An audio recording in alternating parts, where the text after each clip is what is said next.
باب نفلی روزے کا بیان۔ شوال کے 6 روزے۔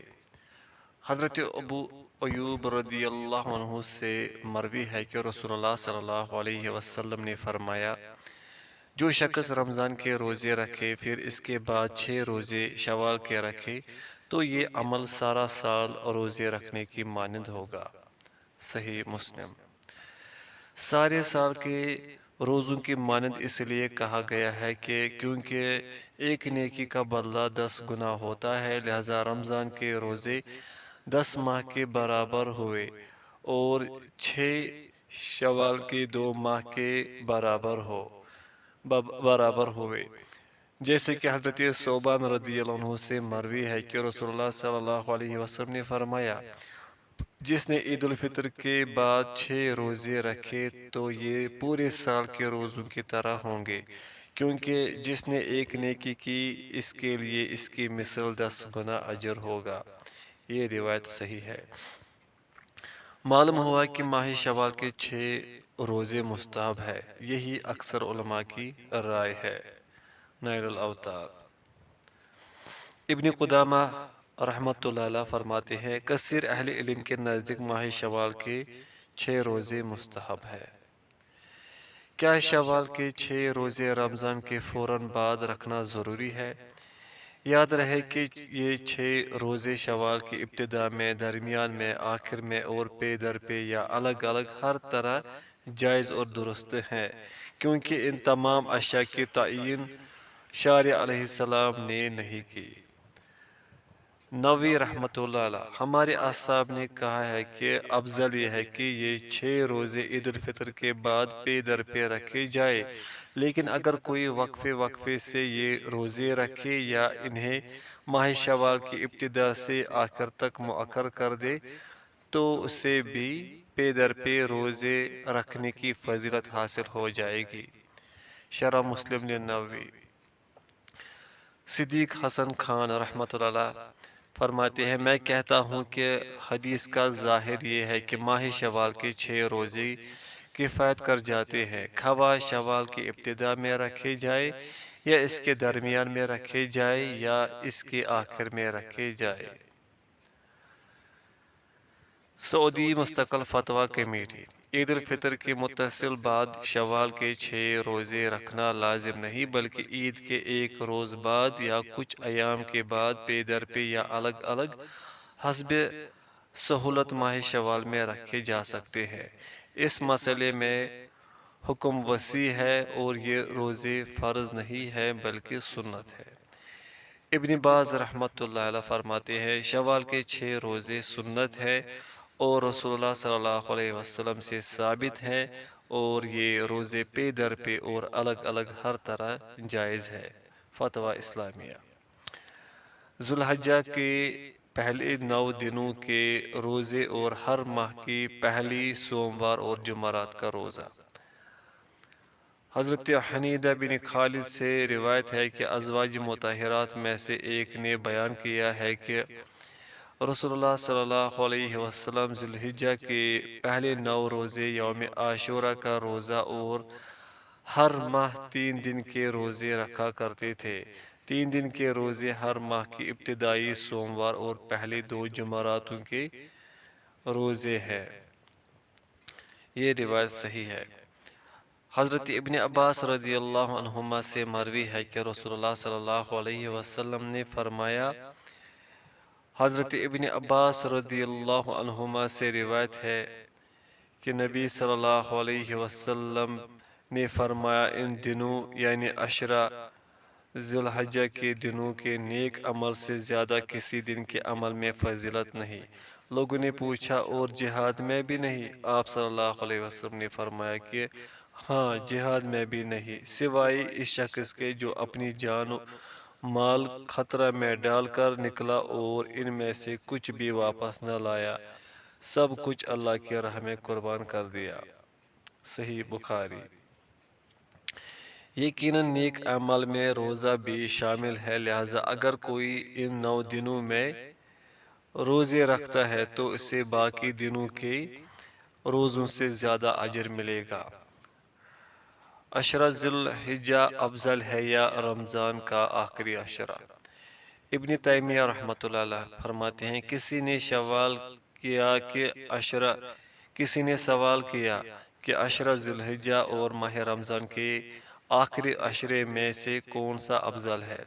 تو شیخ رحمۃ اللہ نے جواب دیا کہ ذی الحجہ کے ابتدائی 10 دن رمضان کے آخری 10 دنوں سے افضل ہے، اور رمضان کی آخری 10 راتیں ذی الحجہ کی ابتدائی 10 راتوں سے افضل ہے۔ مجموع الفتاوی۔ ابن قیم رحمۃ اللہ علیہ فرماتے ہیں اگر کوئی صاحب دانش اس جواب پر غور و فکر کرے گا تو اسے معلوم ہوگا کہ یہ جواب نہایت کافی و شافی ہے، کیونکہ عشر ذی الحجہ کے دنوں میں اللہ تعالیٰ کو جس قدر نیک عمل محبوب ہے اس قدر اور دنوں میں محبوب نہیں، اور اس عشرے میں یوم عرفہ، یوم نحر اور یوم ترویہ یعنی ایام حج بھی ہے، اور رمضان کی آخری راتیں جاگنے کی راتیں ہیں جن میں مکمل طور پر رسول اللہ صلی اللہ علیہ وسلم جاگا کرتے تھے، اور اس عشرے کی راتوں میں ایک ایسی رات بھی ہے جو 1000 مہینوں سے بہتر ہے، لہذا جس نے بھی اس تفصیل کے بغیر جواب دیا اس کے لیے ممکن نہیں ہے کہ کسی صحیح دلیل کے ذریعے اسے ثابت کر سکے۔ یوم عرفہ یعنی ذی الحجہ کی 9 تاریخ کا روزہ۔ حضرت ابو قتادہ رضی اللہ عنہ سے مروی ہے کہ رسول اللہ صلی اللہ علیہ وسلم نے فرمایا عرفہ کے دن یعنی 9 ذی الحجہ کا روزہ 2 سال، ایک گزشتہ اور ایک آئندہ کے گناہ مٹا دیتا ہے۔ یہ مسند احمد، صحیح مسلم وغیرہ۔ سنن نبی داؤد کی ایک روایت میں یہ لفظ ہے رسول اللہ صلی اللہ علیہ وسلم 9 ذی الحجہ یوم عاشورہ اور ہر ماہ میں 3 دن روزے رکھتے تھے، یہ روایت صحیح ہے۔ حاجوں کے لیے 9 ذی الحجہ کا روزہ۔ میدان عرفات میں حاجوں کے لیے 9 ذی الحجہ کا روزہ مکروہ ہے۔ نائل الاوطار۔ حضرت ام فضل بنت حارث رضی اللہ عنہا بیان کرتی ہے کہ ان کے ہاں کچھ لوگ عرفات کے دن نبی کریم صلی اللہ علیہ وسلم کے روزے کے بارے میں جھگڑ رہے تھے۔ بعض نے کہا کہ آپ صلی اللہ علیہ وسلم روزہ دار ہے، اور بعض نے کہا کہ آپ روزہ سے نہیں ہے۔ اس پر حضرت ام فضل رضی اللہ عنہا نے آپ صلی اللہ علیہ وسلم کی خدمت میں دودھ بھیجا تاکہ حقیقت ظاہر ہو جائے۔ آپ اپنے اونٹ پر سوار تھے، آپ نے دودھ پی لیا۔ صحیح بخاری، صحیح مسلم۔ حضرت میمونہ رضی اللہ عنہا سے روایت ہے کہ عرفہ کے دن کچھ لوگوں کو نبی کریم صلی اللہ علیہ وسلم کے روزے کے متعلق شک ہوا، اس لیے انہوں نے آپ کی خدمت میں دودھ بھیجا۔ آپ اس وقت عرفات میں وقوف فرما تھے، آپ نے وہ دودھ پی لیا اور سب لوگ دیکھ رہے تھے۔ صحیح بخاری، صحیح مسلم۔ حضرت ابو ہریرہ رضی اللہ عنہ سے مروی ہے کہ رسول اللہ صلی اللہ علیہ وسلم نے میدان عرفات میں عرفہ کے دن روزہ رکھنے سے منع فرمایا ہے۔ ابو داؤد۔ امام حاکم رحمۃ اللہ نے اس روایت کو بخاری کی شرط پر صحیح قرار دیا ہے، اور امام الذہبی نے بھی ان کی موافقت کی ہے، تاہم شیخ البانی نے اسے ضعیف کہا ہے۔ الضعیفہ۔ جمہور میدان عرفات میں حاجوں کے لیے روزہ نہ رکھنا مستحب ہے۔ ابن قدامہ رحمۃ اللہ علیہ فرماتے ہیں اکثر اہل علم میدان عرفات میں عرفہ کے دن روزہ نہ رکھنا مستحب قرار دیتے ہیں۔ شوکانی رحمۃ اللہ علیہ یوم عرفہ کا روزہ حاجوں کے لیے میدان عرفات میں مکروہ ہے۔ اس کی علت و حکمت یہ بیان کی جاتی ہے کہ میدان عرفات میں روزہ رکھنے سے انسان کمزور ہو کر وہاں دعا، ذکر اور دیگر حاجوں کے افعال سر انجام دینے سے عاجز آ سکتا ہے۔ بعض علماء کا خیال ہے کہ اگر انسان دعا وغیرہ سے کمزوری و اجر محسوس نہیں کرتا تو روزہ رکھنے میں کوئی مذائقہ نہیں۔ نائل الاوطار، المغنی۔ ماہ محرم کے روزے۔ حضرت ابو ہریرہ رضی اللہ عنہ سے مروی ہے کہ رسول اللہ صلی اللہ علیہ وسلم سے دریافت کیا گیا کہ رمضان کے بعد کون سے روزے افضل ہے؟ آپ صلی اللہ علیہ وسلم نے فرمایا ماہ رمضان کے افضل روزے اللہ تعالیٰ کی ماہ محرم کے روزے ہیں۔ مسلم۔ معلوم ہوا کہ ماہ محرم کے روزے نہایت فضیلت والے ہیں، لہٰذا اس ماہ میں کثرت سے روزے رکھنے چاہیے۔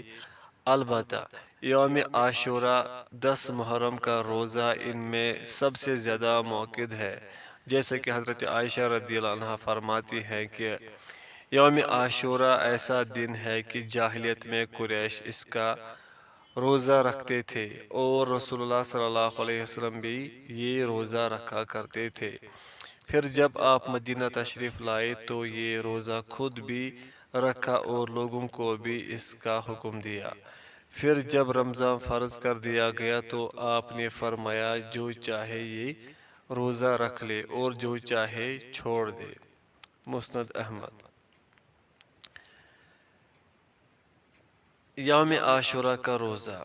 حضرت ابو قتادہ رضی اللہ عنہ سے مروی ہے کہ رسول اللہ صلی اللہ علیہ وسلم نے فرمایا اللہ تعالیٰ یوم عاشورہ یعنی 10 محرم کے روزے کے عوض گزشتہ سال کے گناہ معاف فرما دیں گے۔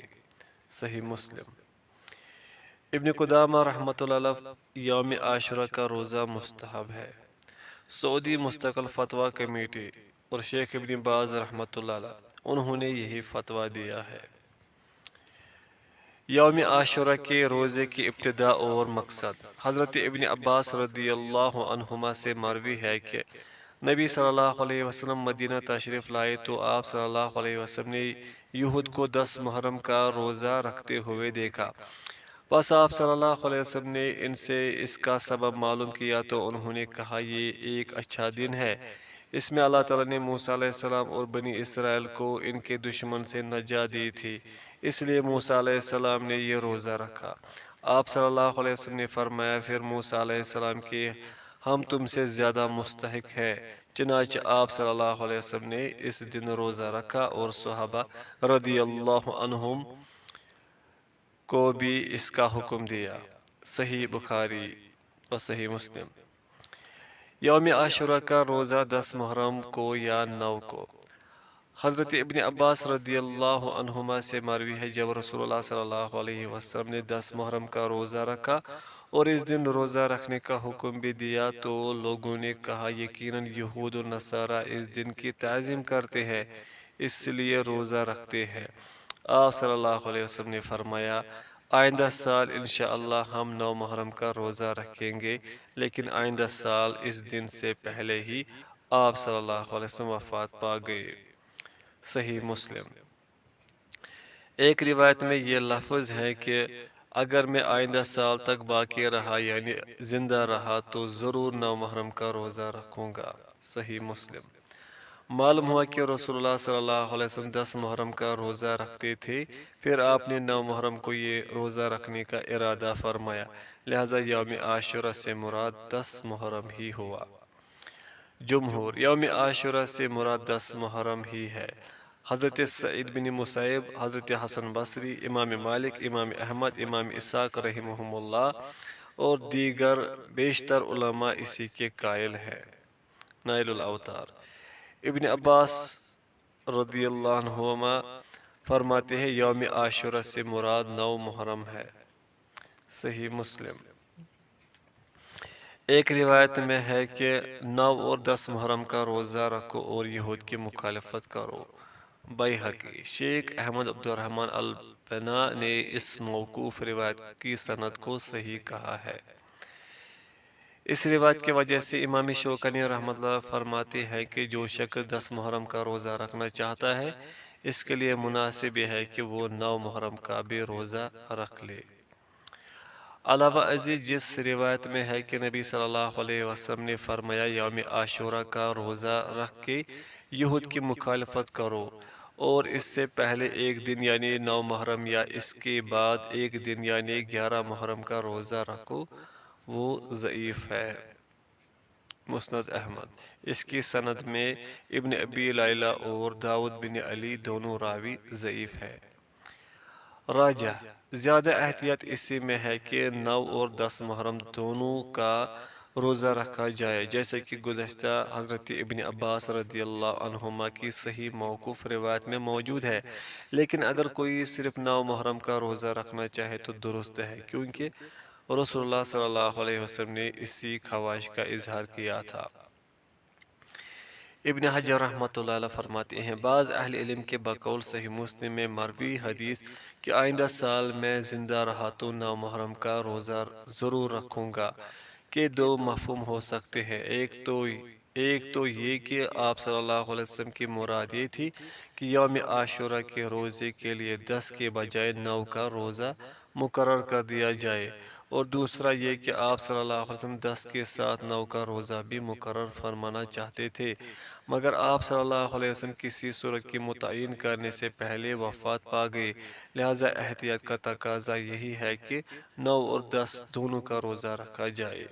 فتح الباری سعودی مستقل فتویٰ کمیٹی، اگر کوئی صرف ایک دن یوم عاشورہ کا روزہ رکھ لے تو یہ جائز ہے، لیکن افضل یہ ہے کہ اس سے پہلے ایک دن یا اس کے بعد ایک دن روزہ رکھا جائے۔ یوم عاشورہ میں کھانے پکانا، خوشی کا اظہار کرنا یا ماتم وغیرہ کرنا کیسا ہے؟ ابن تیمیہ رحمۃ اللہ علیہ فرماتے ہیں، ان سے کسی نے یہ فتویٰ پوچھا تو انہوں نے جواب میں فرمایا، اس کے متعلق کوئی صحیح حدیث نہ تو نبی کریم صلی اللہ علیہ وسلم سے ثابت ہے اور نہ ہی صحابہ سے، اور نہ مسلمان ائمہ میں سے کسی نے اسے مستحب کہا ہے، اور نہ ہی ائمہ اربعہ وغیرہ نے، اور نہ قابل اعتماد اہل کتب نے اس کے متعلق کچھ روایت کیا ہے، نہ نبی کریم صلی اللہ علیہ وسلم سے، نہ صحابہ سے، اور نہ ہی تابعین سے، نہ کوئی صحیح حدیث اور نہ ہی کوئی ضعیف حدیث، نہ صحیح کی کتب میں، نہ سنن میں، اور نہ ہی مسانید میں۔ ان باتوں میں سے کچھ بھی بہتر زمانوں میں موجود نہیں تھا، اور لوگوں نے نبی کریم صلی اللہ علیہ وسلم سے ایک جھوٹی اور من گڑت روایت میں بیان کیا ہے کہ آپ صلی اللہ علیہ وسلم نے فرمایا، جس نے عاشورہ یعنی 10 محرم کے روزہ اپنے 10 محرم کے روز اپنے گھر والوں پر فراخی کی، اللہ تعالیٰ اس پر سارا سال فراخی کریں گے۔ مجموع الفتاوی، ماہ شعبان کے روزے۔ حضرت عائشہ رضی اللہ عنہا سے مروی ہے کہ رسول اللہ صلی اللہ علیہ وسلم نفل روزے رکھتے تھے، تو ہم آپس میں کہتے کہ اب آپ صلی اللہ علیہ وسلم روزہ رکھنا چھوڑیں گے ہی نہیں، اور جب روزہ چھوڑ دیتے تو ہم کہتے کہ اب آپ روزہ رکھیں گے ہی نہیں۔ میں نے رمضان کو چھوڑ کر رسول اللہ صلی اللہ علیہ وسلم کو کبھی پورے مہینے کا نفلی روزہ رکھتے نہیں دیکھا، اور میں نے آپ صلی اللہ علیہ وسلم کو نہیں دیکھا کہ کسی مہینے میں آپ صلی اللہ علیہ وسلم نے شعبان سے زیادہ روزے رکھے ہوں۔ بخاری مسلم۔ حضرت اسامہ بن زید رضی اللہ عنہ سے مروی ہے کہ میں نے کہا، اے اللہ کے رسول، میں نے آپ کو کسی مہینے میں اتنے روزے رکھتے ہوئے نہیں دیکھا جتنے آپ ماہ شعبان میں رکھتے ہیں۔ آپ صلی اللہ علیہ وسلم نے فرمایا، یہ رجب اور رمضان کے درمیان والا مہینہ ایسا ہے کہ لوگ اس سے غافل ہیں، حالانکہ اس مہینے میں اللہ تعالیٰ کی طرف اعمال اٹھائے جاتے ہیں، اور میں پسند کرتا ہوں کہ میرا عمل اس حال میں اٹھایا جائے کہ میں روزہ دار ہوں۔ یہ روایت صحیح ہے۔ حضرت ام سلمہ رضی اللہ عنہا سے مروی ہے کہ رسول اللہ صلی اللہ علیہ وسلم شعبان، جس کے ساتھ رمضان متصل ہوتا ہے، کے سوا سال کے کسی مہینے کے مکمل دنوں میں روزے نہیں رکھتے تھے۔ یہ روایت صحیح ہے۔ جس روایت میں ہے رمضان کے بعد سب سے افضل روزے شعبان کے ہیں، وہ ضعیف ہے۔ ترمذی۔ نصف شعبان کے بعد روزے رکھنا ممنوع ہے۔ جس شخص کے پہلے سے روزے رکھنے کی عادت نہیں ہے، وہ نصف شعبان کے بعد روزے نہ رکھے، جیسا کہ رسول اللہ صلی اللہ علیہ وسلم نے فرمایا ہے کہ جب نصف شعبان ہو جائے تو روزے نہ رکھو۔ یہ روایت صحیح ہے۔ سوموار اور جمعرات کا روزہ۔ حضرت عائشہ رضی اللہ عنہا سے مروی ہے کہ نبی صلی اللہ علیہ وسلم سوموار اور جمعرات کو روزہ رکھنے کی کوشش کرتے تھے۔ یہ روایت صحیح ہے۔ حضرت اسامہ بن زید رضی اللہ عنہ سے مروی ہے کہ نبی صلی اللہ علیہ وسلم سوموار اور جمعرات کو روزہ رکھا کرتے تھے۔ آپ صلی اللہ علیہ وسلم سے ان دنوں کے روزے کے متعلق دریافت کیا گیا تو آپ صلی اللہ علیہ وسلم نے فرمایا، سوموار اور جمعرات کو بندوں کے اعمال اللہ کے حضور پیش کیے جاتے ہیں۔ یہ روایت صحیح ہے۔ حضرت ابو ہریرہ رضی اللہ عنہ سے مروی ہے کہ مروی روایت میں ہے کہ ہر سوموار اور جمعرات کو اعمال پیش کیے جاتے ہیں اور میں پسند کرتا ہوں کہ میرا عمل پیش کیا جائے تو میں روزہ دار ہوں۔ حضرت ابو قتادہ رضی اللہ عنہ سے مروی ہے کہ نبی صلی اللہ علیہ وسلم سے سوموار کے روزے کے متعلق دریافت کیا گیا تو آپ صلی اللہ علیہ وسلم نے فرمایا، یہ ایسا دن ہے کہ جس میں پیدا ہوا اور جس میں مجھ پر نزول قرآن شروع ہوا۔ مسند احمد۔ سنن ابن ماجہ کی روایت میں ہے کہ رسول اللہ صلی اللہ علیہ وسلم سے سوموار اور جمعرات کے روزے کے متعلق دریافت کیا گیا تو آپ صلی اللہ علیہ وسلم نے فرمایا کہ بلا شبہ سوموار اور جمعرات کے دن اللہ تعالی ہر مسلمان کو بخش دیتے ہیں، مگر ان دو افراد کو نہیں بخشتے جو کسی معاملے پر ایک دوسرے سے قطع تعلق ہو۔ اللہ تعالیٰ فرشتوں کو حکم دیتے ہیں کہ انہیں چھوڑ دو حتیٰ کہ یہ صلح کر لے۔ یہ روایت صحیح ہے۔ شوکانی رحمۃ اللہ علیہ فرماتے ہیں، باب کے احادیث سوموار اور جمعرات کے روزے کے مستحب ہونے پر دلالت کرتی ہے۔ ایام 20 کے روزے۔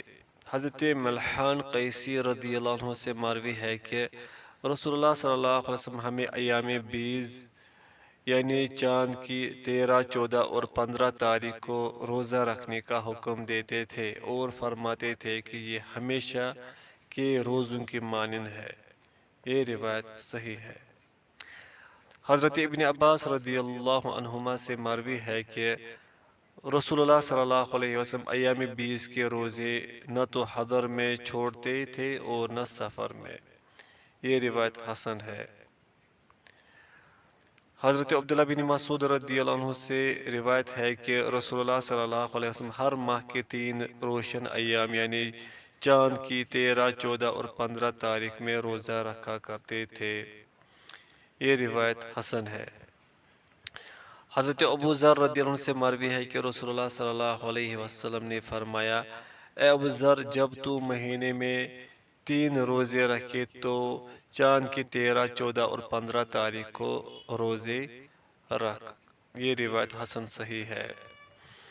حضرت ابو ہریرہ رضی اللہ عنہ بیان کرتے ہیں کہ میرے خلیل صلی اللہ علیہ وسلم نے مجھے 3 وصیتیں فرمائی تھی کہ میں ہر ماہ 3 دن کے روزے رکھ لیا کروں، نماز چاشت کی 2 رکعتیں ادا کیا کروں اور سونے سے پہلے وتر پڑھ لیا کروں۔ بخاری مسلم۔ حضرت ابو ذر رضی اللہ عنہ سے مروی ہے کہ رسول اللہ صلی اللہ علیہ وسلم نے فرمایا،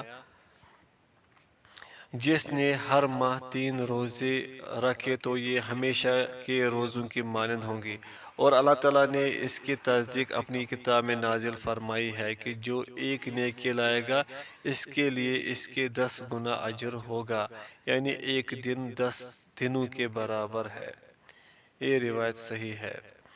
ایام 20 کا معنی شارع علیہ السلام نے خود ہی متعین فرما دیا ہے، یعنی ہر ماہ چاند کی 13، 14 اور 15 تاریخ کے دن۔ جمہور علماء اسی کے قائل ہیں۔ شرح مسلم للنووی۔ ابن قدامہ رحمۃ اللہ علیہ فرماتے ہیں، ایام 20 جن میں روزے رکھنے کی رسول اللہ صلی اللہ علیہ وسلم نے رغبت دلائی ہے وہ چاند کے 13، 14 اور 15 تاریخ ہے۔ ہر ماہ 3 دن روزے رکھنا مستحب ہے اور ہمیں اس میں کسی اختلاف کا علم نہیں۔ المغنی۔ ایک دن روزہ رکھنا اور ایک دن چھوڑنا۔ حضرت عبداللہ بن عمر رضی اللہ عنہما عنہ بیان کرتے ہیں کہ رسول اللہ صلی اللہ علیہ وسلم تک میری یہ بات پہنچائی گئی کہ اللہ کی قسم زندگی بھر میں دن میں روزے رکھوں گا اور ساری رات عبادت کروں گا۔ میں نے رسول اللہ صلی اللہ علیہ وسلم سے عرض کیا کہ میرے ماں باپ آپ پر فدا ہوں۔ ہاں میں نے ایسا کہا ہے۔ آپ صلی اللہ علیہ وسلم نے فرمایا کہ لیکن تیرے اندر اس کی طاقت نہیں، اس لیے روزہ رکھ بھی اور چھوڑ بھی، اور قیام بھی کر اور سو بھی، اور مہینے میں 3 دن روزے رکھا کر، نیکیوں کا بدلہ 10 گنا ملتا ہے، اس طرح یہ ساری عمر کا روزہ ہو جائے گا۔ میں نے کہا کہ میں اس سے بھی زیادہ کی طاقت رکھتا ہوں۔ آپ صلی اللہ علیہ وسلم نے فرمایا پھر 1 دن روزہ رکھ اور 2 دن روزہ چھوڑا کر۔ میں نے کہا میں اس سے بھی زیادہ کی طاقت رکھتا ہوں۔ آپ صلی اللہ علیہ وسلم نے فرمایا پھر 1 دن روزہ رکھ اور 1 دن چھوڑ۔ یہ داؤد علیہ السلام کا روزہ ہے اور روزے کا سب سے افضل طریقہ یہی ہے۔ میں نے پھر کہا کہ میں اس سے بھی زیادہ کی طاقت رکھتا ہوں، تو آپ صلی اللہ علیہ وسلم نے فرمایا کہ اس سے افضل کوئی روزہ نہیں۔ بخاری مسلم۔ ابن قدامہ رحمۃ اللہ علیہ سب سے افضل روزے یہ ہیں کہ تم 1 دن روزہ رکھو اور 1 دن چھوڑ دو۔ راہ جہاد میں روزہ رکھنا۔ حضرت ابو سعید خدری رضی اللہ عنہ سے مروی ہے کہ رسول اللہ صلی اللہ علیہ وسلم نے فرمایا جس شخص نے اللہ کی راہ میں 1 دن روزہ رکھا، اللہ تعالیٰ اس کے چہرے کو 70 سال کے لیے جہنم کی آگ سے دور کر دیں گے۔ بخاری مسلم۔ حضرت ابو امامہ باہلی رضی اللہ عنہ سے روایت ہے کہ نبی کریم صلی اللہ علیہ وسلم نے فرمایا جس نے اللہ کے راستے میں 1 دن روزہ رکھا، اللہ تعالیٰ اس کے درمیان اور جہنم کی آگ کے درمیان خندق بنا دیں گے جیسے آسمان و زمین کے درمیان ہے۔ یہ روایت صحیح ہے۔ لفظ فی سبیل اللہ جب مطلقاً بولا جائے تو اس سے مراد جہاد ہی ہوتا ہے۔ غالباً یہی وجہ ہے کہ امام بخاری بھی اس حدیث کو کتاب الجہاد میں لائے ہیں۔ شوکانی رحمۃ اللہ علیہ فرماتے ہیں یہ یعنی مندرجہ بالا حدیث اس بات پر دلالت کرتی ہے کہ مجاہد کے لیے نفلی روزہ رکھنا مستحب ہے، کیونکہ فی سبیل اللہ سے مراد جہاد ہے۔ نیل الاوتار۔ لہذا ثابت ہوا کہ دوران جہاد 1 روزہ رکھنے کا یہ ثواب ہے، لیکن اگر روزہ رکھنے سے کمزوری آ جائے اور جہاد میں نقصان کا اندیشہ ہو تو پھر روزہ نہ رکھنا افضل ہے۔ نووی رحمۃ اللہ علیہ اسی کے قائل ہے۔ ہفتے اور اتوار کا اکٹھا روزہ۔ حضرت ام سلمہ رضی اللہ عنہ سے مروی ہے کہ رسول اللہ صلی اللہ علیہ وسلم ہفتے اور اتوار کو اکثر اوقات روزہ رکھتے تھے اور فرمایا کرتے تھے کہ یہ دونوں دن مشرکوں کی عید کے دن ہے اور میں ان کی مخالفت کرنا چاہتا ہوں۔ یہ روایت صحیح ہے۔ نفلی روزہ انسان جب چاہے افطار کر سکتا ہے۔ حضرت عائشہ رضی اللہ عنہ سے مروی ہے کہ ایک دن رسول اللہ صلی اللہ علیہ وسلم میرے پاس آئے اور فرمایا کیا تمہارے پاس کوئی چیز ہے؟ ہم نے کہا نہیں۔ یہ سن کر آپ صلی اللہ علیہ وسلم نے فرمایا تب میں روزہ دار ہوں۔ پھر آپ صلی اللہ علیہ وسلم ایک دوسرے دن ہمارے پاس آئے تو ہم نے کہا اے اللہ کے رسول ہمیں حلوہ بطور ہدیہ دیا گیا ہے۔ آپ صلی اللہ علیہ وسلم نے فرمایا مجھے بھی حلوہ دکھاؤ، بے شک میں نے روزے کی حالت میں صبح کی ہے لیکن آپ نے حلوہ کھا لیا۔ صحیح مسلم۔ حضرت ابو جحیفہ رضی اللہ عنہ سے مروی ہے کہ نبی کریم صلی اللہ علیہ وسلم نے حضرت سلمہ رضی اللہ عنہ اور حضرت ابو دردہ رضی اللہ عنہ میں ہجرت کے بعد بھائی چارہ کرایا تھا۔ ایک مرتبہ حضرت سلمان رضی اللہ عنہ حضرت ابو دردہ رضی اللہ عنہ سے ملاقات کے لیے گئے تو ان کی بیوی حضرت ام دردہ کو بہت پھٹے پرانے حال میں دیکھا۔ ان سے دریافت کیا کہ ایسی حالت کیوں بنا رکھی ہے؟ ام دردہ نے جواب دیا کہ تمہارے بھائی ابو دردہ ایسے ہیں کہ انہیں دنیا میں کوئی حاجت ہی نہیں۔ پھر ابو درداء رضی اللہ عنہ بھی آ گئے اور ان کے سامنے کھانا پیش کیا اور کہا کہ کھانا کھاؤ۔ انہوں نے کہا کہ میں تو روزہ دار ہوں۔ اس پر حضرت سلمان رضی اللہ عنہ نے فرمایا کہ میں بھی اس وقت تک کھانا نہیں کھاؤں گا جب تک تم خود بھی شریک نہ ہوں گے۔ راوی نے بیان کیا کہ پھر وہ کھانے میں شریک ہو گئے اور اپنا نفلی روزہ توڑ دیا۔ جب رات ہوئی تو حضرت ابو درداء رضی اللہ عنہ عبادت کے لیے بیدار ہوئے اور حضرت سلمان رضی اللہ عنہ نے فرمایا کہ ابھی سو جاؤ۔ پھر کچھ دیر بعد وہ قیام کرنے لگے تو سلمان رضی اللہ عنہ نے فرمایا کہ ابھی سو جاؤ۔ پھر جب رات کا آخری حصہ ہوا تو حضرت سلمان رضی اللہ عنہ نے کہا کہ اچھا اب اٹھ جاؤ۔ چنانچہ دونوں نے نماز پڑھی۔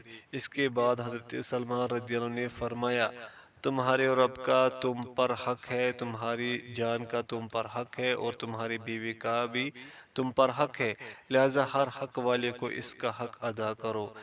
جب حضرت ابو درداء رضی اللہ عنہ نبی کریم صلی اللہ علیہ وسلم کی خدمت میں حاضر ہوئے اور آپ سے اس کا ذکر کیا تو آپ صلی اللہ علیہ وسلم نے فرمایا سلمان نے سچ کہا ہے۔ بخاری۔ حضرت ام ہانی رضی اللہ عنہا بیان کرتی ہے کہ میں نبی کریم صلی اللہ علیہ وسلم کے پاس بیٹھی تھی کہ آپ صلی اللہ علیہ وسلم کے سامنے کوئی پینے کی چیز پیش کی گئی۔ آپ صلی اللہ علیہ وسلم نے اس سے پیا اور پھر وہ برتن مجھے پکڑا دیا، لہذا میں نے بھی اس سے پیا۔ پھر میں نے کہا کہ میں گناہ کر بیٹھی ہوں، آپ میرے لیے استغفار کیجیے۔ آپ صلی اللہ علیہ وسلم نے دریافت کیا کہ کیا ہوا؟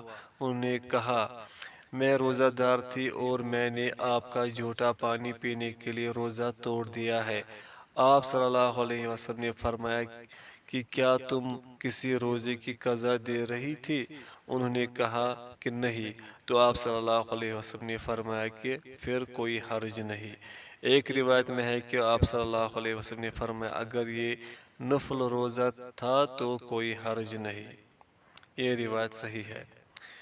جامع ترمذی کی روایت میں یہ لفظ ہے کہ نفلی روزہ رکھنے والا اپنے نفس کا مالک ہوتا ہے، یعنی اگر چاہے تو روزہ مکمل کر لے اور اگر چاہے تو توڑ دے۔ یہ روایت صحیح ہے۔ شوکانی رحمۃ اللہ باب کی احادیث اس بات پر دلالت کرتی ہے کہ جس نے نفلی روزہ رکھا ہو وہ روزہ توڑ سکتا ہے، بالخصوص جب وہ کسی مسلمان کی کھانے کی دعوت میں ہو۔ نیل الاوتار عبد الرحمن مبارک پوری رحمۃ اللہ اسی کے قائل ہے۔ تحفۃ الاحوذی۔ نفلی روزہ توڑنے والے شخص پر اس روزے کی قضا دینا ضروری نہیں بلکہ اسے اختیار ہے، اگر وہ پسند کرے تو قضا دے لے اور اگر نہ چاہے تو نہ دے، دونوں طرح درست ہے۔ نیز اس مسئلے کی مزید تفصیل گزشتہ روزوں کی قضا کے بیان کے تحت گزر چکی ہے، تفصیل کا طالب اس کی طرف رجوع کر سکتا ہے۔ سعودی مستقل فتویٰ کمیٹی نفلی روزہ رکھنے والے کے لیے جائز ہے کہ وہ روزے کے درمیان میں روزہ چھوڑ دے اور اس پر کوئی قضا نہیں۔ عورت کے لیے شوہر کی اجازت کے بغیر نفلی روزہ رکھنا جائز نہیں۔ حضرت ابو درداء حضرت ابو ہریرہ رضی اللہ عنہ سے مروی ہے کہ رسول اللہ صلی اللہ علیہ وسلم نے فرمایا کسی عورت کے لیے حلال نہیں کہ وہ روزہ رکھے جبکہ اس کا خاوند گھر میں ہو الا کہ شوہر اس کی اجازت دے۔ سنن ابی داود کی روایت میں یہ لفظ زائد ہے، رمضان کے علاوہ اور دنوں میں۔ بخاری مسلم۔ نووی رحمۃ اللہ اس حدیث میں مذکور روزے کو نفلی اور مستحب روزے پر محمول کیا جائے گا کہ جس کے لیے کوئی خاص وقت متعین نہیں، اور یہ ممانت حرمت کے لیے ہے، یعنی عورت کے لیے شوہر کی اجازت کے بغیر نفلی روزہ رکھنا حرام ہے جبکہ شوہر عورت کے پاس موجود ہو۔ شرح مسلم نووی۔ حضرت ابو سعید خدری رضی اللہ عنہ بیان کرتے ہیں کہ ایک عورت نبی کریم صلی اللہ علیہ وسلم کے پاس آئی اور اس وقت ہم بھی آپ صلی اللہ علیہ وسلم کے پاس تھے۔ وہ کہنے لگی اے اللہ کے رسول، میرا شوہر صفوان بن معطل جب میں نماز پڑھتی ہوں تو مجھے مارتا ہے، جب میں روزہ رکھتی ہوں تو میرا روزہ توڑوا دیتا ہے، اور نماز فجر طلوع آفتاب کے بعد ادا کرتا ہے۔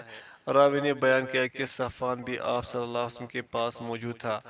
آپ صلی اللہ علیہ وسلم نے اس سے وہ باتیں پوچھی جو اس عورت نے کہی تھی، تو اس نے کہا، اے اللہ کے رسول، اس کی یہ بات کہ جب میں نماز پڑھتی ہوں یہ مجھے مارتا ہے، اس کی وجہ یہ ہے کہ یہ نماز میں 2 صورتیں پڑھتی ہے اور اتنی دیر مجھے چھوڑے رکھتی ہے، حالانکہ میں نے اسے 2 صورتیں پڑھنے سے منع بھی کیا تھا۔ آپ صلی اللہ علیہ وسلم نے فرمایا، اگر ایک صورت پڑھ لی جائے تو وہ بھی لوگوں کو کافی ہو جاتی ہے۔ صفوان نے کہا کہ اس کی یہ بات کہ یہ میرا روزہ توڑوا دیتا ہے، اس کی وجہ یہ ہے کہ یہ روزے رکھنا شروع ہوتی ہے اور میں جوان آدمی ہوں، مجھ سے صبر نہیں ہوتا۔ تو رسول اللہ صلی اللہ علیہ وسلم نے فرمایا، کوئی عورت اپنے شوہر کی اجازت کے بغیر نفلی روزہ نہ رکھے۔ صفوان نے کہا، اس کی یہ بات کہ میں طلوع آفتاب کے بعد نماز فجر ادا کرتا ہوں، اس کی وجہ یہ ہے کہ ہم اہل پیشہ لوگ ہیں اور ہماری یہ عادت بن چکی ہے کہ رات کے آخری حصے میں سوتے ہیں، اس لیے صبح طلوع آفتاب تک نہیں اٹھ سکتے۔ تو آپ صلی اللہ علیہ وسلم نے فرمایا، جب تم اٹھو اسی وقت نماز ادا کر لیا کرو۔ یہ روایت صحیح ہے۔ ابن حجر ہیثمی رحمۃ اللہ، شوہر حاضر ہو اور اس کی رضامندی کے بغیر عورت کے لیے نفلی روزہ رکھنا کبیرہ گناہ ہے۔ حرام مہینوں اور ماہ رجب میں روزوں کے متعلق کچھ ثابت نہیں۔ حرام مہینوں کی تخصیص میں کچھ بھی ثابت نہیں، اور اس ضمن میں جو حدیث مروی ہے وہ ضعیف ہے، جیسے کہ شیخ البانی رحمۃ اللہ علیہ نے اسے ضعیف قرار دیا ہے۔ باقی صرف وہی روزے رہ جاتے ہیں جن کے متعلق نصوص موجود ہیں، مثلا سوموار اور جمعرات کا روزہ اور ایام بیس کے روزے وغیرہ۔ اسی طرح ماہ رجب کے روزوں کے متعلق بھی کوئی دلیل ثابت نہیں ہے اور نہ ہی کوئی خاص فضیلت ثابت ہے۔ خرشہ بن حر رحمۃ اللہ بیان کرتے ہیں کہ میں نے حضرت عمر رضی اللہ عنہ کو دیکھا، وہ ماہ رجب میں روزہ رکھنے والوں کے ہاتھوں پر مارتے تھے، حتیٰ کہ وہ اپنے ہاتھ کھانے میں داخل کرتے اور روزے توڑ دیتے، اور عمر رضی اللہ عنہ فرمایا کرتے تھے کہ یہ ایسا مہینہ ہے جس کی جاہلیت کے لوگ تعظیم کیا کرتے تھے۔ یہ روایت صحیح ہے۔ ایک روایت میں ہے کہ حضرت ابن عمر رضی اللہ عنہما جب لوگوں اور رجب کے لیے ان کی تیار کردہ اشیاء دیکھتے تو ناپسند کرتے۔ یہ روایت صحیح ہے۔ ابن تیمیہ رحمۃ اللہ علیہ، خاص طور پر ماہ رجب کے روزے کے متعلق تمام احادیث ضعیف ہے، بلکہ موضوع و من گڑت ہے۔ اہل علم ان میں سے کسی پر بھی اعتماد نہیں کرتے۔ مجموع الفتاوی۔ ابن قدامہ رحمۃ اللہ علیہ فرماتے ہیں، صرف ماہ رجب کے ہی روزے رکھنا مکروہ ہے۔ سعودی مستقل فتویٰ کمیٹی۔ سوموار اور جمعرات کا روزہ ماہ رجب یا ماہ شعبان کے ساتھ خاص نہیں، بلکہ یہ سال کے تمام مہینوں میں مستحب ہے۔ نفلی روزے کی نیت طلوع فجر سے پہلے کرنا لازم نہیں، کیونکہ صحیح حدیث میں موجود ہے کہ رسول اللہ صلی اللہ علیہ وسلم نے دن میں نفل روزے کی نیت کی اور روزہ رکھ لیا۔ اس لیے نفلی روزے کے لیے زوال سے پہلے نیت کر لینے سے روزہ ہو جاتا ہے۔ اس مسئلے کی مزید تفصیل گزشتہ روزوں کے آداب کے بیان کے تحت گزر چکی ہے۔ کیا فرض روزوں کی قضاء سے پہلے نفل روزے رکھے جا سکتے ہیں؟ سعودی مستقل فتویٰ کمیٹی، جس نے اپنے اوپر فرض روزوں کی قضاء سے پہلے نفل روزے رکھ لیے، پھر فرض روزوں کی قضا دی تو اس کی قضا کفایت کر جائے گی، لیکن مناسب یہ ہے کہ پہلے وہ فرض روزوں کی قضا دے پھر نفلی روزے رکھے، کیونکہ فرض زیادہ اہم ہے۔ باب باب جن ایام کے روزے ممنوع ہے، عیدین کا روزہ رکھنا حرام ہے۔ حضرت ابو سعید خدری رضی اللہ عنہ سے مروی ہے کہ رسول اللہ صلی اللہ علیہ وسلم نے عید الفطر اور عید الاضحیٰ کے روزے سے منع فرمایا ہے۔ بخاری مسلم۔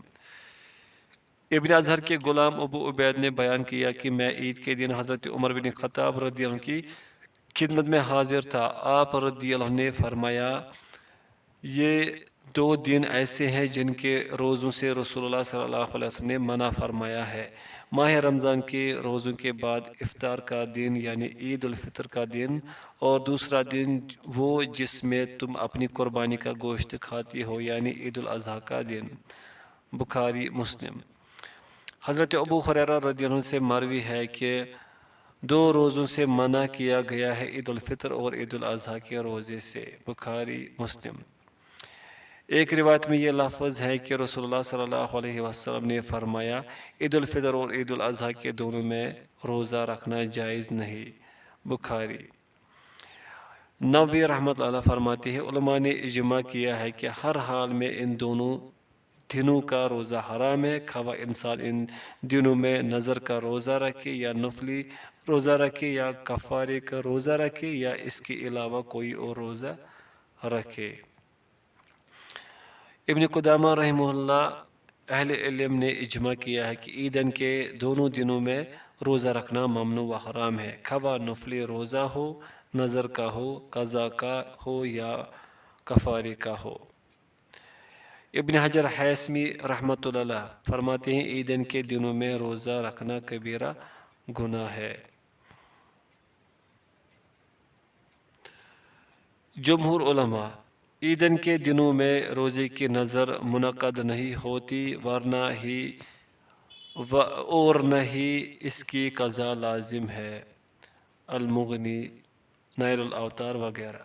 سعودی مستقل فتویٰ کمیٹی، عیدین کے دونوں دنوں میں روزہ رکھنا حرام ہے۔ عیدین کے دوسرے یا تیسرے دن روزہ رکھنے کا حکم۔ یاد رہے، عید کے دوسرے روز شوال یا قضا کا روزہ رکھنا درست ہے، کیونکہ عید کا صرف ایک دن ہے اور لوگوں میں جو یہ معروف ہو چکا ہے کہ عید کے 3 دن ہیں، اس کے متعلق شریعت میں کوئی نص موجود نہیں، لہذا 2 یا 3 شوال کو روزہ رکھنا جائز ہے۔ ایام تشریق کا روزہ رکھنا حرام ہے۔ حضرت عمر بن عاص رضی اللہ عنہ نے اپنے بیٹے عبداللہ رضی اللہ عنہ سے کہا، کھاؤ، ان دنوں میں رسول اللہ صلی اللہ علیہ وسلم ہمیں روزہ چھوڑنے کا حکم دیا کرتے تھے اور روزہ رکھنے سے منع فرمایا کرتے تھے۔ امام مالک رحمہ اللہ فرماتے ہیں کہ ان دونوں سے مراد ایام تشریق یعنی 11، 12 اور 13 ذی الحجہ کے دن ہے۔ یہ روایت صحیح ہے۔ نبی شاہ خزالی کی روایت میں یہ لفظ ہے کہ ایام تشریق کھانے پینے کے دن ہے۔ صحیح مسلم۔ صحیح مسلم کی ایک روایت میں ہے کہ رسول اللہ صلی اللہ علیہ وسلم نے یہ اعلان کروایا، بلا شبہ جنت میں صرف مومن ہی داخل ہوگا اور ایام منی یعنی 11، 12، 13 ذی الحجہ کے دن کھانے پینے کے دن ہے۔ صحیح مسلم۔ ابن حزم، ابن قدامہ، ابن حجر حیثمی رحمہم اللہ، ایام تشریق میں روزے ممنوع اور کبیرہ گناہ ہے۔ حج تمتع کرنے والے کے لیے ایام تشریق میں روزوں کا حکم۔ حضرت ابن عمر رضی اللہ عنہما سے مروی ہے کہ کسی کو ایام تشریق میں روزہ رکھنے کی اجازت نہیں مگر اس کے لیے جسے قربانی کی طاقت نہ ہو۔ بخاری۔ حضرت عروہ بیان کرتے ہیں کہ حضرت عائشہ رضی اللہ عنہا ایام منی یعنی ایام تشریق کے روزے رکھتی تھی اور ہشام کے والد عروہ بھی روزہ رکھتے تھے۔ بخاری۔ حضرت ابن عمر رضی اللہ عنہما سے مروی ہے کہ جو حاجی حج اور عمرہ کے درمیان تمتع کرے، اسی کو یوم عرفہ تک روزہ رکھنے کی اجازت ہے، لیکن اگر قربانی کی طاقت نہ ہو اور نہ اس سے روزہ رکھا تو ایام منی ایام تشریق میں بھی روزہ رکھ لے۔ بخاری۔ ان تمام احادیث سے معلوم ہوا کہ حج تمتع کرنے والا شخص اگر قربانی کی طاقت نہ رکھتا ہو تو وہ مینا میں رہنے کے دنوں میں روزے رکھ سکتا ہے۔ اس کے علاوہ کسی اور کے لیے ان ایام میں روزے رکھنے کی اجازت نہیں۔ امام بخاری رحمۃ اللہ بھی اسی کی قائل ہے۔ یہی وجہ ہے کہ انہوں نے صرف جواز کی احادیث ہی نقل فرمائی ہے اور جن احادیث میں ممانعت ہے وہ ذکر نہیں کی۔ ابن حجر شوکانی رحمہ اللہ انہوں نے بھی اسی موقف کو ترجیح دی ہے۔ مالک رحمۃ اللہ وہ حج تمتع کرنے والا جو قربانی کی طاقت نہ رکھتا ہو ایام تشریق میں روزے رکھ سکتا ہے۔ امام شافعی رحمۃ اللہ کا قدیم قول یہی ہے۔ المغنی وغیرہ۔ استقبال رمضان کے لیے 1 یا 2 دن پہلے روزے رکھنا۔ حضرت ابو ہریرہ رضی اللہ عنہ سے مروی ہے کہ نبی صلی اللہ علیہ وسلم نے فرمایا، تم میں سے کوئی شخص رمضان سے پہلے شعبان کی آخری تاریخیوں میں 1 یا 2 دن کے روزے نہ رکھے، البتہ اگر کسی کو ان میں روزے رکھنے کی عادت ہو تو اس دن بھی روزہ رکھ سکتا ہے۔ بخاری مسلم۔ بغیر عادت کے نصف شعبان کے بعد روزے رکھنا۔ حضرت ابو ہریرہ رضی اللہ عنہ سے روایت ہے کہ رسول اللہ صلی اللہ علیہ وسلم نے فرمایا، واضح رہے کہ حدیث میں جب شعبان نصف ہو جائے تو روزے نہ رکھو۔ یہ روایت صحیح ہے، ابو داؤد وغیرہ۔ واضح رہے کہ حدیث میں مذکور ممانعت ایسے شخص کے لیے ہے جو عادتاً روزے نہ رکھتا ہو، اور جس کی عادت ہو وہ نصف شعبان کے بعد بھی روزے رکھ سکتا ہے، جیسے کہ گزشتہ حدیث سے بھی یہی بات واضح ہوتی ہے۔ خاوند کی اجازت کے بغیر بیوی نفلی روزہ نہ رکھے۔ حضرت ابو ہریرہ رضی اللہ عنہ سے مروی ہے کہ رسول اللہ صلی اللہ علیہ وسلم نے فرمایا، کسی عورت کے لیے حلال نہیں کہ وہ روزے رکھے جبکہ اس کا شوہر گھر میں ہو، الا کہ شوہر اس کی اجازت دے۔ سنن ابی داؤد کی روایت میں یہ لفظ زائد ہے، رمضان کے علاوہ اور دنوں میں۔ بخاری مسلم۔ نووی رحمۃ اللہ یہ ممانعت حرمت کے لیے ہے، یعنی حرام۔ اس مسئلے کی مزید تفصیل کے لیے گزشتہ نفلی روزے کا بیان ملاحظہ کیجیے۔ ہمیشہ روزہ رکھنا ممنوع ہے۔ حضرت عبداللہ بن عمر رضی اللہ عنہ سے مروی ہے کہ رسول اللہ صلی اللہ علیہ وسلم نے مجھے فرمایا، کیا تو مسلسل روزے رکھتا ہے اور رات بھر عبادت کرتا ہے؟ میں نے کہا ہاں۔ تو آپ صلی اللہ علیہ وسلم نے فرمایا، اگر تو ایسے ہی کرتا رہا تو آنکھیں دس جائیں گی اور تو بہت کمزور ہو جائے گا۔ یہ کوئی روزہ نہیں کہ کوئی زندگی بھر بغیر ناگے کے روزانہ روزہ رکھے۔ ہر ماہ 3 دن کا روزہ پوری زندگی کے روزے کے برابر ہے۔ اس پر میں نے کہا، میں اس سے بھی زیادہ طاقت رکھتا ہوں۔ تو آپ صلی اللہ علیہ وسلم نے فرمایا، پھر داؤد علیہ السلام کا روزہ رکھ لو۔ وہ 1 دن روزہ رکھتے تھے اور 1 دن روزہ چھوڑتے تھے، اور جب دشمن کا سامنا ہوتا تو پیٹ نہیں دکھلاتے تھے۔ بخاری مسلم۔ حضرت عبداللہ بن شخیر رضی اللہ عنہ سے مروی ہے کہ رسول اللہ صلی اللہ علیہ وسلم نے فرمایا، جس نے ہمیشہ روزہ رکھا اس نے گویا نہ تو روزہ رکھا اور نہ ہی افطار کیا۔ یہ روایت صحیح ہے۔ 3 آدمیوں نے نبی صلی اللہ علیہ وسلم کی عبادت کو اپنے لیے کم سمجھا۔ ان میں سے ایک نے کہا، میں ہمیشہ روزہ رکھوں گا، کبھی نہیں چھوڑوں گا۔ آپ صلی اللہ علیہ وسلم کو معلوم ہوا تو آپ نے فرمایا، لیکن میں روزہ رکھتا بھی ہوں اور چھوڑتا بھی ہوں۔ جس نے میری سنت سے بے رغبتی اختیار کی وہ مجھ سے نہیں۔ بخاری مسلم۔ جمعہ کا الگ روزہ رکھنا ممنوع ہے۔ حضرت ابو ہریرہ رضی اللہ عنہ سے مروی ہے کہ رسول اللہ صلی اللہ علیہ وسلم نے فرمایا، تم میں سے کوئی بھی بروز جمعہ روزہ نہ رکھے سوائے اس کے کہ اس سے 1 دن پہلے یا 1 دن بعد بھی روزہ رکھے۔ بخاری مسلم۔ حضرت جویرہ بنت حارث رضی اللہ عنہا سے روایت ہے کہ نبی کریم صلی اللہ علیہ وسلم ان کے ہاں جمعہ کے روز تشریف لے گئے اور وہ روزہ دار تھی۔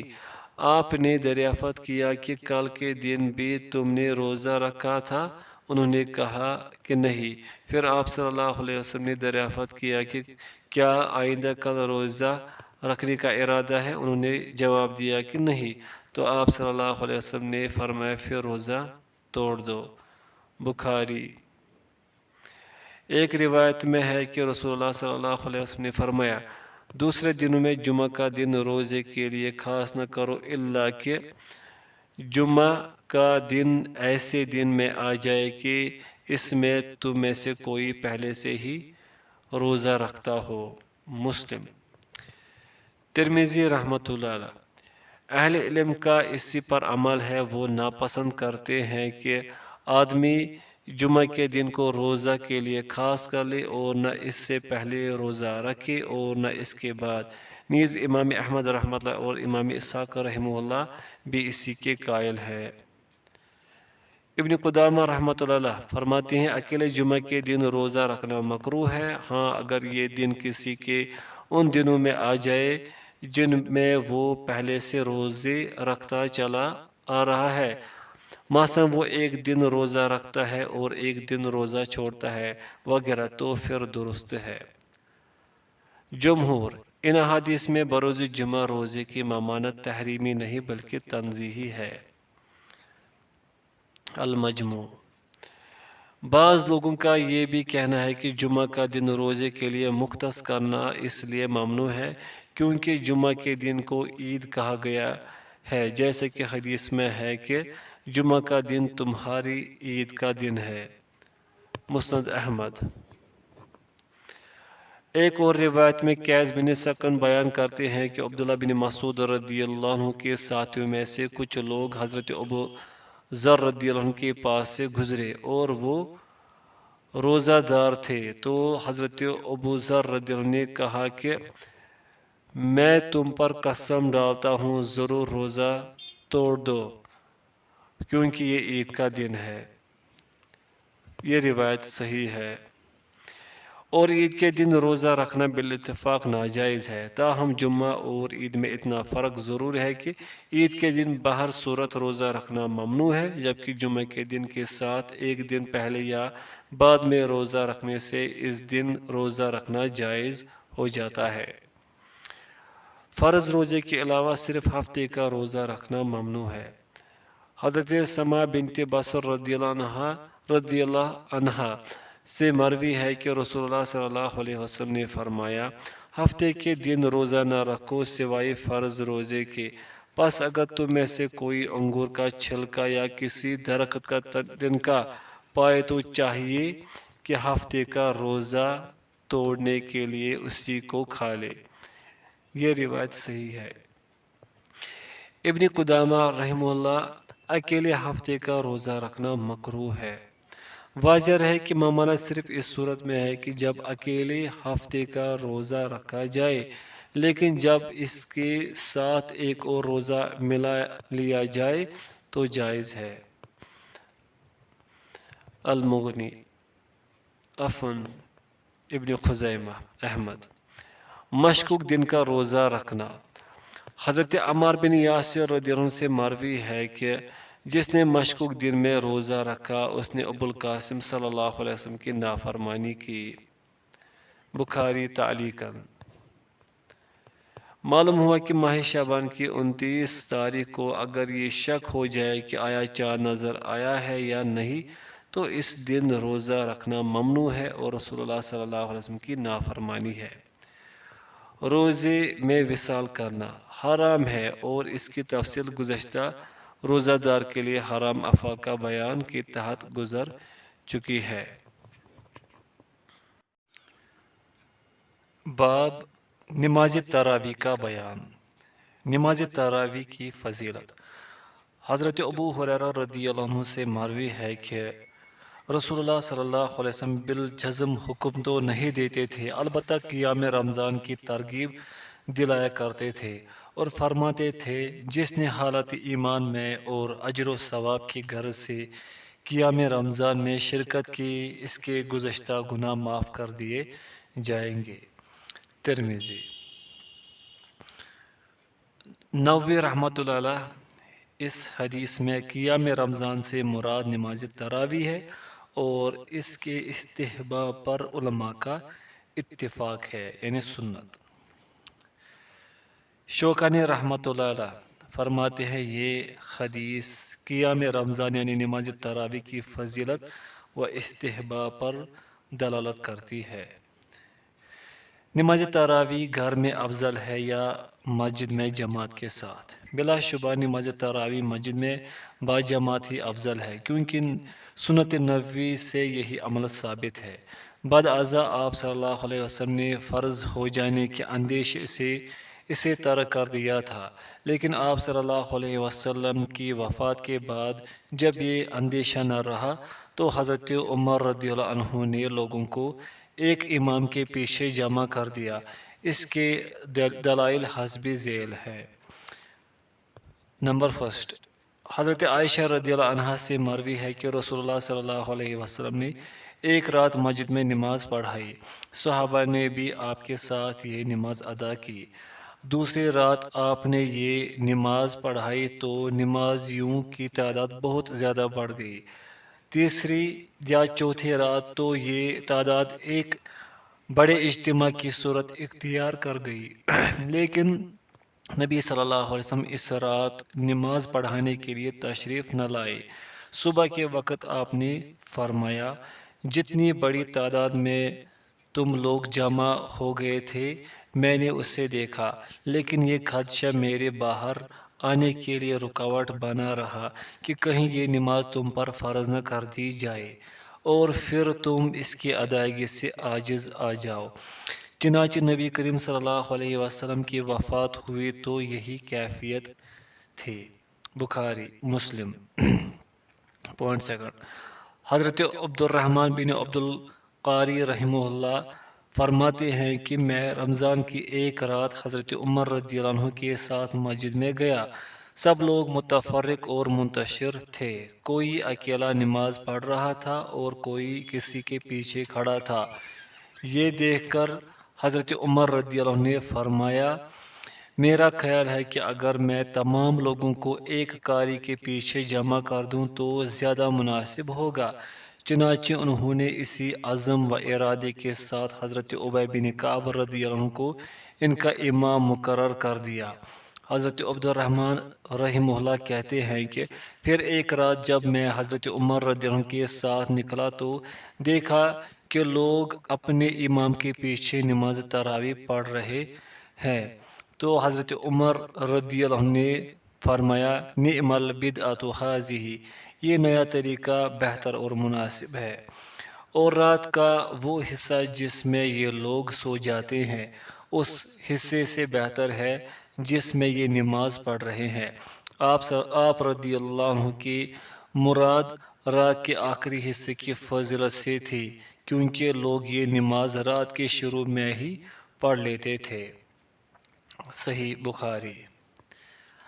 پوائنٹ تھرڈ، حضرت صائب بن یزید رضی اللہ عنہ سے روایت ہے کہ حضرت عمر بن خطاب رضی اللہ عنہ نے حضرت ابی بن کعب رضی اللہ عنہ اور حضرت تمیم داری رضی اللہ عنہ کو حکم دیا کہ وہ دونوں رمضان میں لوگوں کو 11 رکعت قیام کرائے۔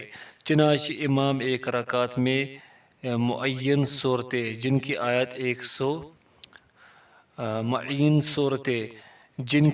آیت 100 سے زیادہ ہے میں سے کوئی ایک سورت تلاوت کرتا، حتیٰ کہ ہم طویل قیام کی وجہ سے لاٹھیوں کا سہارا لیتے تھے اور ہم صبح صادق کے آغاز میں کہیں واپس لوٹتے تھے۔ یہ روایت صحیح ہے۔ مندرجہ بالا احادیث سے معلوم ہوا کہ قیام رمضان با جماعت مشروع ہے، اور رسول اللہ صلی اللہ علیہ وسلم نے محض اس اندیشے کی وجہ سے چوتھی رات جماعت سے گریز کیا تھا کہ یہ نماز مسلمانوں پر فرض نہ کر دی جائے۔ بعد ازاں جب رسول اللہ صلی اللہ علیہ وسلم دنیا سے تشریف لے گئے، وحی کا سلسلہ منقطع ہو گیا، تو جس چیز سے رسول اللہ صلی اللہ علیہ وسلم خائف تھے اس سے امن ہو گیا، کیونکہ کسی بھی کام کی علت اپنے وجود یا عدم میں معلول کے تابع ہوتی ہے، لہذا جب عارض زائل ہو گیا تو باجماعت نماز تراویح کی سنت باقی رہ گئی۔ پس جب حضرت عمر رضی اللہ عنہ کا عہد خلافت آیا تو انہوں نے اسی سنت کو زندہ کرتے ہوئے کہ جسے رسول اللہ صلی اللہ علیہ وسلم نے اپنایا تھا، اس نماز کو باجماعت ادا کرنے کا حکم دے دیا۔ یاد رہے حضرت عمر رضی اللہ عنہ نے اس فعل کو بدعت سے اس لیے معصوم کیا تھا کہ ان کے زمانے میں پہلے اس طرح یہ نماز نہیں پڑھی جاتی تھی، اس لیے ان کے زمانے میں یقیناً یہ نیا کام تھا، لیکن فی الحقیقت یہ کام رسول اللہ صلی اللہ علیہ وسلم کے زمانے میں کیا جا چکا تھا۔ اسے بدعت کہنے کی وجہ یہ ہرگز نہیں تھی کہ حضرت عمر رضی اللہ عنہ بدعت کی تقسیم سے مطلع کرنا چاہتے تھے کہ بدعت کی دو قسمیں ہوتی ہیں، ایک بدعت حسنہ اور ایک سیئہ، جیسے کہ آج بعض حضرات یہ موقف رکھتے ہیں، بلکہ ہر بدعت گمراہی ہے۔ ابن تیمیہ رحمۃ اللہ علیہ فرماتے ہیں، اس حدیث میں یہ مذکور ہے کہ حضرت عمر رضی اللہ عنہ نے بدعت کو اچھا کہا ہے۔ زیادہ سے زیادہ اس کا مفہوم یہ ہے کہ اس سے مراد لغوی بدعت ہے، شرعی نہیں، اور وہ یہ ہے کہ لغت میں بدعت ہر ایسے کام کو کہا جاتا ہے جس کی ابتدا پہلے مرتبہ کی گئی ہو۔ شرعی بدعت یہ ہے کہ ہر ایسا کام جس کی کوئی شرعی دلیل موجود نہ ہو۔ اقتضاء الصراط المستقیم۔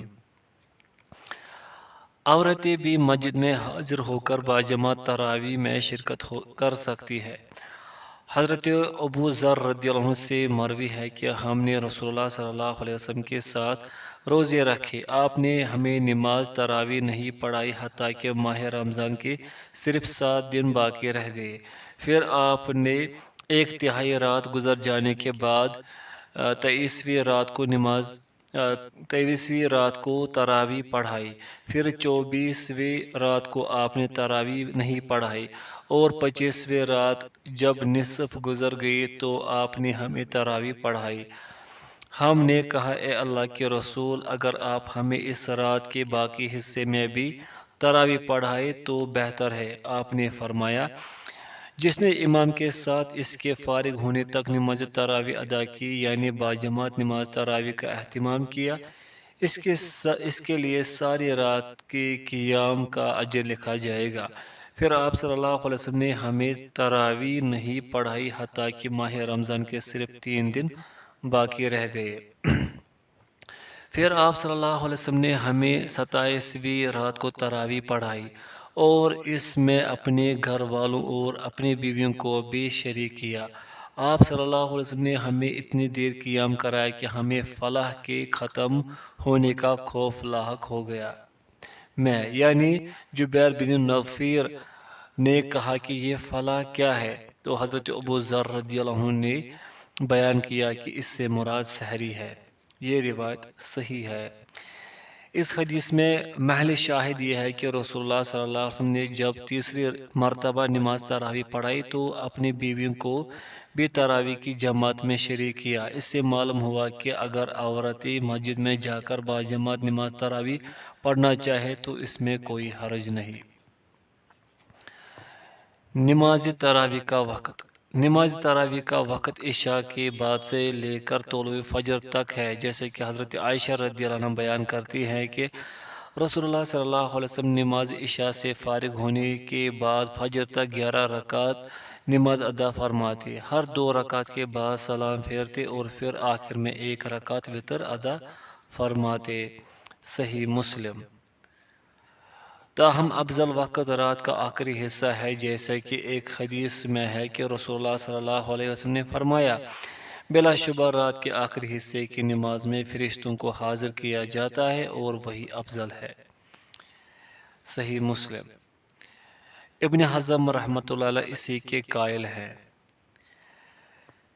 نماز تراویح کی رکعتوں کی تعداد۔ حضرت عائشہ رضی اللہ عنہ سے مروی ہے کہ رمضان اور غیر رمضان میں نبی صلی اللہ علیہ وسلم رات کی نماز 11 رکعتوں سے زیادہ نہیں پڑھتے تھے۔ صحیح بخاری، صحیح مسلم۔ اس حدیث سے معلوم ہوا کہ تہجد، قیام اللیل، قیام رمضان اور نماز تراویح ایک ہی نماز کے مختلف نام ہیں۔ حضرت عمر بن خطاب رضی اللہ عنہ نے حضرت ابی بن کعب اور حضرت تمیم داری رضی اللہ عنہما کو حکم دیا کہ وہ دونوں رمضان میں لوگوں کو 11 رکعات قیام کرائے۔ یہ روایت صحیح ہے۔ معلوم ہوا کہ نماز تراویح کے رکعتوں کی تعداد 11 ہے، جن میں 3 رکعت وتر بھی شامل ہے۔ شوکانی عبد الرحمن مبارک پوری رحمہ اللہ انہوں نے اسی کو ترجیح دی ہے۔ امیر صنعانی رحمۃ اللہ علیہ فرماتے ہیں انہوں نے بھی حضرت عائشہ رضی اللہ عنہ کی مذکورہ حدیث کو ہی مقدم رکھا ہے، یعنی کہ 11 رکعت۔ یہاں یہ یاد رہے کہ کچھ حضرات 20 رکعت تراویح کے بھی قائل ہیں۔ انہوں نے جن روایت کو پیش نظر رکھا ہے وہ تمام ضعیف ہے۔ ان میں سے چند ایک ملاحظہ فرمائے۔ حضرت ابن عباس رضی اللہ عنہما سے مروی ہے کہ رسول اللہ صلی اللہ علیہ وسلم رمضان میں 20 رکعت نماز اور وتر پڑھا کرتے تھے۔ یہ روایت ضعیف ہے۔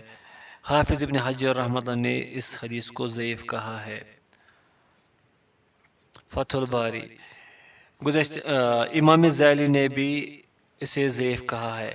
امام سیوطی نے اس حدیث کو بہت زیادہ ضعیف اور ناقابل حجت قرار دیا ہے۔ اسی طرح عبد الرحمن مبارک پوری رحمۃ اللہ نے اس حدیث کو بہت زیادہ ضعیف کہا ہے۔ شیخ محمد صبحی حسن حلاق رحمۃ اللہ نے بھی اسے ضعیف کہا ہے۔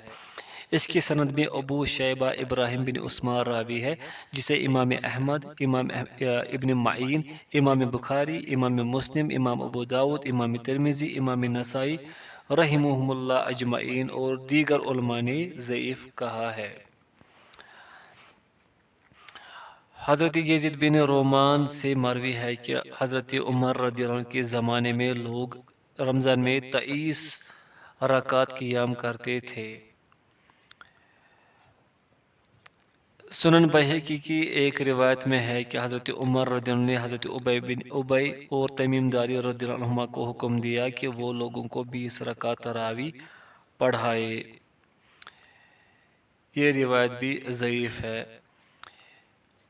حضرت علی رضی اللہ عنہ نے ایک آدمی کو حکم دیا کہ وہ لوگوں کو 20 رکعت نماز پڑھائے۔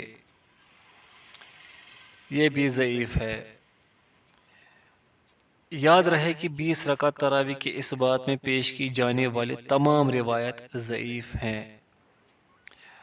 مزید تفصیل کے لیے ملاحظہ تحفۃ الاحوذی۔ ابن حجر حیثمی رحمۃ اللہ علیہ، یہ بات صحیح نہیں ہے کہ نبی کریم صلی اللہ علیہ وسلم نے نماز تراویح 20 رکعت ادا کی تھی، اور اس ضمن میں جو حدیث پیش کی جاتی ہے وہ شدید قسم کی ضعیف ہے۔ نماز تراویح 2 رکعت پڑھنی چاہیے، جیسے کہ صحیح مسلم کی روایت میں ہے کہ آپ صلی اللہ علیہ وسلم قیام اللیل کرتے ہوئے ہر 2 رکعتوں میں سلام پھیرتے تھے۔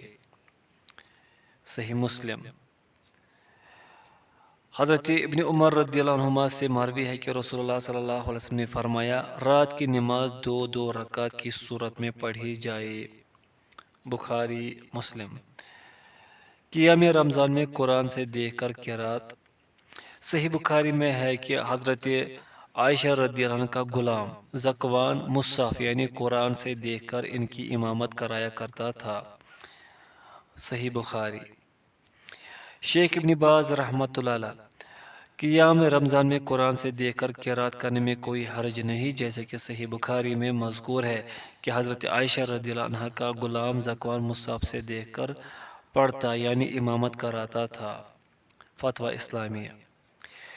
3 راتوں سے کم میں قرآن ختم کرنا درست نہیں، جیسے کہ حضرت عبداللہ بن عمر بن عاص رضی اللہ عنہ سے نبی صلی اللہ علیہ وسلم نے فرمایا تھا کہ ایسا شخص سمجھدار نہیں ہے جس نے 3 راتوں سے کم میں مکمل قرآن پڑھا۔ یہ روایت صحیح ہے۔ حضرت عائشہ رضی اللہ عنہ بیان کرتی ہے کہ میرے علم میں نہیں کہ نبی کریم صلی اللہ علیہ وسلم نے کبھی صبح تک سارا قرآن ختم کیا ہو۔ یہ روایت صحیح ہے۔ اس مسئلے کی مزید تفصیل کے لیے محلہ ابن حزم کا مطالعہ مفید ہے۔ نماز تراویح میں مکمل قرآن ختم کرنا کیسا ہے؟ شیخ ابن باز رحمۃ اللہ علیہ فرماتے ہیں امام کے لیے مشروع ہے کہ وہ اگر استطاعت رکھتے ہوں تو قیام رمضان میں مقتدی حضرت کو سارا قرآن سنائے۔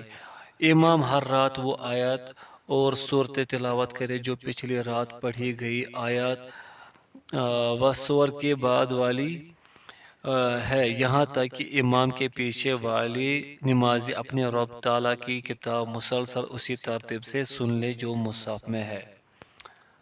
فتویٰ اسلامیہ۔ یہاں یہ یاد رہے کہ نماز تراویح میں مکمل قرآن ختم کرنا فرض نہیں، کیونکہ اس کا کوئی شرعی ثبوت موجود نہیں، لہذا اگر کوئی مکمل قرآن سے کم بھی پڑھتا ہے تو اس پر کوئی حرج نہیں، واللہ عالم۔ مسجد کے ساتھ ملحق گھر میں امام کی اقتداء میں نماز تراویح پڑھنا کیسا ہے؟ گھر میں مسجد کے امام کی اقتداء کرتے ہوئے نماز ادا کرنا صحیح نہیں۔ مقتدی کی نماز امام کے ساتھ اس وقت صحیح ہوگی جب وہ مسجد میں ہو اور صفیں بھی ایک دوسرے کے ساتھ ملی ہوئی ہوں، یا پھر مسجد سے باہر ہو اور صفیں مسجد سے باہر تک ایک دوسرے سے ملی ہوئی ہوں، تو پھر امام کے پیچھے نماز صحیح ہوگی۔ اگر مسجد اندر سے بھر جائے اور بعض لوگ اندر جگہ نہ ہونے کی وجہ سے مسجد کے باہر نماز ادا کرے تو درست ہے، لیکن اس کے علاوہ کسی بھی صورت میں صحیح نہیں۔ جیسا کہ اگر مسجد کے اندر بھی جگہ باقی ہو اور کوئی جان بوجھ کر مسجد کے باہر نماز ادا کرے تو اس کی نماز صحیح نہیں ہوگی۔ سعودی مستقل فتویٰ کمیٹی۔ کسی نے دریافت کیا کہ جو شخص اپنے گھر میں سپیکروں کے ذریعے مسجد کے امام کی اقتداء میں نماز ادا کرے اور امام اور مقتدی کے مابین کسی بھی واسطہ سے اتصال نہ ہو تو اس نماز کا کیا حکم ہوگا، جیسا کہ مکہ اور مدینہ میں موسم رمضان اور حج میں ہوتا ہے؟ اس سوال کے جواب میں مستقل فتویٰ کمیٹی نے کہا ہے کہ اس طریقے سے ادا کی گئی نماز صحیح نہیں ہوگی۔ شافعی اور امام احمد رحمہ اللہ کا یہی مسلک ہے، لیکن اگر صفیں اس کے گھر کے ساتھ ملی ہوئی ہوں اور امام کو دیکھ کر اور اس کی آواز سن کر اس کی اقتداء کرنا ممکن ہو تو پھر صحیح ہے، جس طرح اس کے گھر تک ملی ہوئی صفوں کی نماز صحیح ہے، اس کی بھی صحیح ہوگی، لیکن اگر مذکورہ شرط نہیں تو پھر نماز صحیح نہیں ہوگی۔ چند ضروری مسائل۔ پوائنٹ فرسٹ، نماز تراویح کی ثابت رکعات سے تجاوز درست نہیں۔ پوائنٹ سیکنڈ، وتر پڑھنا سنت موقدہ ہے۔ پوائنٹ تھرڈ، 9، 7، 5، 3 اور 1 رکعت وتر پڑھنا رسول اللہ صلی اللہ علیہ وسلم سے ثابت ہے۔ پوائنٹ فورتھ، وتر نماز عشاء کے بعد سے نماز فجر تک پڑھا جا سکتا ہے۔ پوائنٹ ففتھ، جو شخص وتر کے وقت سویا رہ جائے جب صبح ہو تو وہ وتر پڑھ لے۔ پوائنٹ سکستھ، وتر کی پہلی رکعت میں سبح اسم ربک الاعلی اور دوسرے میں قل یا ایھا الکافرون اور تیسری میں قل ھو اللہ احد پڑھنا مسنون ہے، یعنی سنت۔ پوائنٹ سیونتھ، قنوت وتر رسول اللہ صلی اللہ علیہ وسلم سے صرف رکوع سے پہلے ثابت ہے۔ پوائنٹ ایٹتھ، وتر کے بعد 2 رکعتیں پڑھنا رسول اللہ صلی اللہ علیہ وسلم سے ثابت ہے۔ مندرجہ بالا تمام مسائل کی تفصیل کے لیے راکم الحروف کی کتاب فقہ الحدیث کتاب الصلاۃ باب صلاۃ التطوع یا نماز کی کتاب نفل نماز کا بیان کا مطالعہ کیجیے۔